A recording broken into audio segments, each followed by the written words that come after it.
কামারহাটিতে এক ছাত্রীকে অচৈতন্য করে অজ্ঞান করে তার শ্লীলতাহানি করে তার ছবি ভাইরাল করে দেওয়ার অভিযোগ উঠেছিল, যে ছবি ভাইরাল করে দেওয়া হবে। এই ঘটনা এবার নতুন অভিযোগ।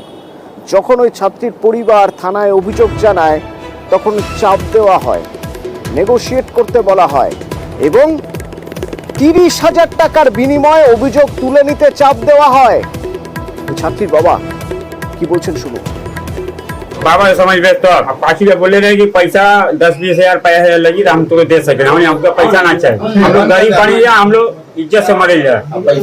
पैसा का ऑफर उड़ी बोल रहा है, हमको पैसा हम जब बोले तो पैसा वैसा लेके दफा माने यही बात। हाँ, हम लोग इज्जत के प्यार बने जाए, निमक तो दिखाइए घर में रहा।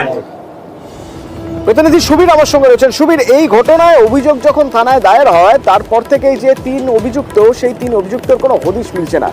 তাহলে এই টাকা দিয়ে চাপটা, টাকা দিয়ে মুখ বন্ধ করে রাখার চেষ্টাটা করছে কি? দেখো অতনুদা, তোমাকে জানাচ্ছি এই কামারহাটি পৌরসভার 1 নম্বর ওয়ার্ড কুমোরপাড়া এলাকাতে যে স্কুল ছাত্রীকে যৌন নির্যাতন করা হয়েছে সেটি কিন্তু পানিহাটি পৌরসভার পিবি গঙ্গার ঘাট বলে একটি জায়গাতে করা হয়েছে। এবং এই যে 3 জন যুবক, অর্থাৎ আন্না, সাহিল এবং ডামরুয়া, এই 3 জন যুবকের নামে কিন্তু অভিযোগ। এবং সাহিল বলে যে অভিযুক্ত যুবক, তার বাবা সে কিন্তু ঘটনা অভিযোগ দায়ের করার পরে এই নিজেরটা ছাত্রীর বাবাকে 30,000 টাকার প্রলোভন দেয় যে এই প্রলোভন দিয়ে যাতে এই মামলাটি যেন কেসটি তুলে নেওয়া হয় এবং ধামাচাপা দেওয়ার চেষ্টা করা হয়। এবং এটি কিন্তু তারা কিন্তু পরিষ্কার জানিয়েছেন। এবং এই ঘটনায় যে 3 জন যুবক যারা এই ঘটনার সঙ্গে জড়িত, তাদের খোঁজে কিন্তু খর্দা থানা পুলিশ বিভিন্ন জায়গায় গোপন সূত্রে কিন্তু তল্লাশি চাচ্ছে, কিন্তু এখনো পর্যন্ত 3 জন যুবককে গ্রেপ্তার করতে পারেনি। এবং পাশাপাশি এই যে সাহিলের, অভিযুক্ত সাহিলের যে বাবা এই প্রলোভন দিয়েছিল ধামাচাপার জন্য, তাকে কিন্তু গতকাল রাত্রিবেলা খর্দা থানা পুলিশ আটক করে খর্দা থানায় জিজ্ঞাসাবাদ করছে। ধন্যবাদ।